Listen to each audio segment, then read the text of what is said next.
Hola, buenos días a todos. Un martes más. Bienvenidos al canal Derecho para Paletos. Hoy la explicación que voy a dar voy a dividirla en primer lugar en plantear un problema y después intentar dar la solución. El problema que planteo, que en alguna cosa vez ya lo escribí en algún post en la página mía profesional, es el tema de era a quién pertenecen los muertos. Lo voy a intentar resumir esta parte muy brevemente. El problema que plantea este, quien pertenece a los muertos, que planteaba en este post, era que nuestro derecho civil reconoce el nacimiento de la capacidad jurídica, es decir, de ser titular de derechos, y la capacidad de obrar, de ejercitarlos con el nacimiento, y la extinción de la capacidad jurídica con el fallecimiento de las personas. De tal manera que una persona, una vez que fallece, deja de ser titular de derechos. Y el problema que yo planteaba era que si no es titular de derechos, tiene que ser objeto de derechos. Es decir, aunque suene frío decirlo, ¿a quién pertenece un cadáver?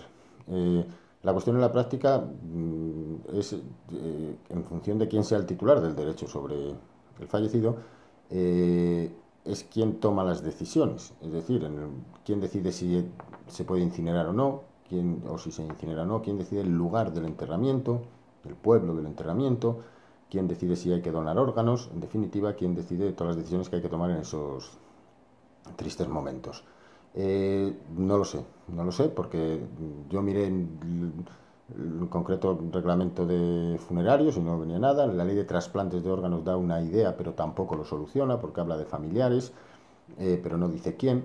Y esto nos lleva a preguntarnos quién puede hacerlo. Lo primero, posibilidad es pensar en los herederos. Sin embargo, los herederos en la práctica no es adecuado. ¿Por qué?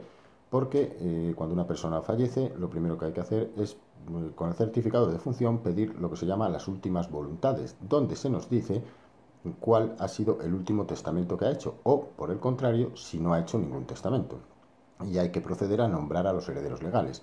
¿Qué es lo que pasa? Que estas últimas voluntades no se pueden pedir hasta que han pasado 15 días desde el fallecimiento de la persona, con lo cual es muy habitual que las personas quieran poner en el testamento que desean ser incineradas, pero en la práctica, si no se las incinera, si el testamento se abre a los 15 o 20 días, en ese caso habría que proceder a posteriori a la incineración y no en el momento del enterramiento.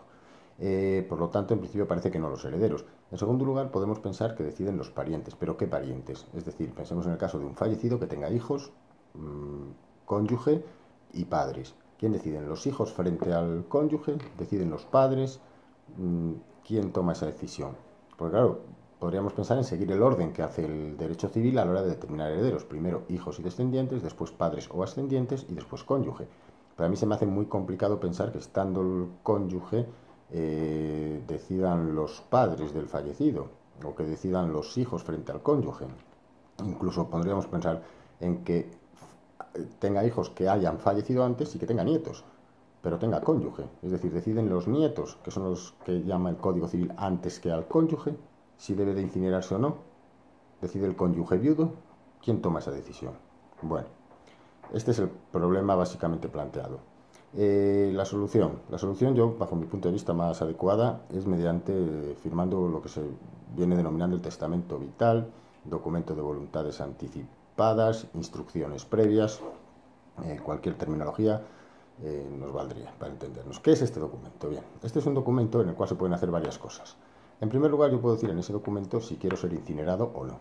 En segundo lugar, puedo decidir si quiero donar los órganos. Hay mucha gente que piensa que con tener el carnet de donante de órganos tiene asegurado que sus órganos se donarán. Esto no es del todo exacto, porque yo puedo haberme sacado el carnet hace 20 años y mis familiares decir que no se donan los órganos y puedo casi seguro que no se donan los órganos.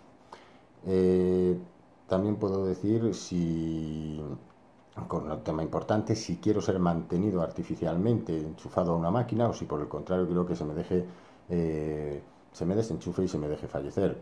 Y por último, una cosa bastante importante, es decir, quién tiene que ser mi representante. Es decir, si yo estoy en un hospital y no tengo, estoy en coma o no estoy para poder tomar las decisiones de enchufar o desenchufar la máquina, en este documento digo quién debe de tomar la decisión por mí, en cuyo caso prevalecerá siempre ese representante frente a los posibles familiares que estén en contra de la decisión que pueda tomar. Yo también en el testamento vital es conveniente decir si mi voluntad o si mi interés es que en este caso no se me mantenga artificialmente o si no es, o por el contrario, que sí se me mantenga, lo que yo quiera decir. Y aparte, nombro un representante que es el que puede hablar con el médico. ¿Qué ventaja tiene esto? La ventaja que tiene es que este documento se notifica a un registro de voluntades de instrucciones previas que se encuentra en la Junta, en este caso de Castilla y León, o de la comunidad correspondiente, y los médicos en los hospitales pueden acceder a este registro, de tal manera que si a la mínima duda que pueda surgir entre los familiares que estén en el hospital, no tiene más que consultar el registro. Y en el momento, de manera inmediata, sabrá cuál es la intención del paciente y, por otro lado, quién es la persona con la que tiene que hablar, lo cual facilitará, yo creo, mucho la actuación a los profesionales de la medicina. Por otro lado, ¿cómo se puede otorgar este documento? Este documento se puede otorgar de tres formas. En primer lugar, se puede otorgar ante tres testigos. En un documento privado, los testigos, el único requisito es que no sean familiares del que lo firma. En segundo lugar, ante el encargado del registro de instrucciones previas, donde se encuentre. Y en tercer lugar, ante notario. Validez, las tres tienen el mismo valor.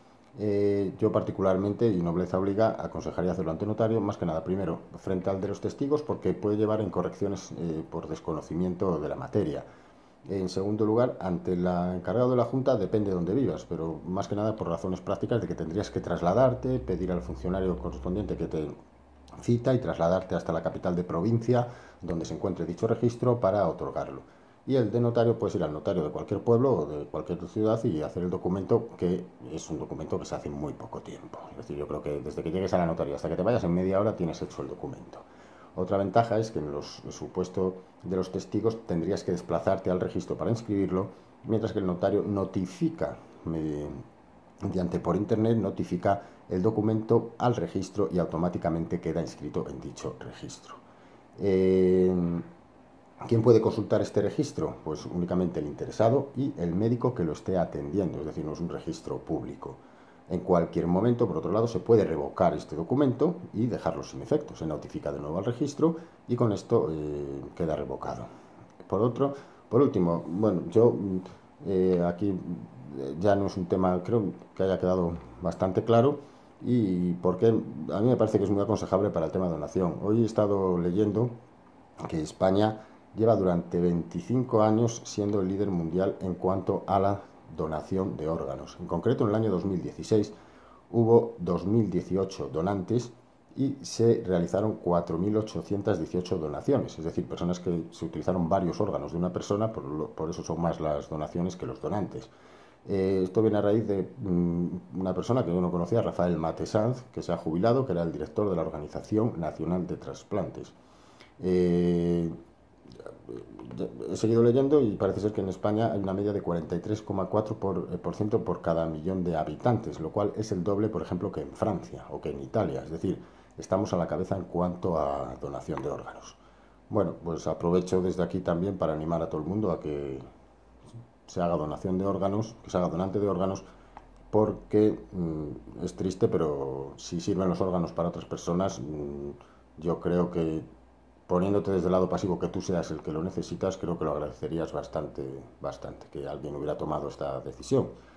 Y en cuanto a la garantía, ya os digo, por cualquiera de estos medios tenéis la plena certeza de que la donación se va a realizar.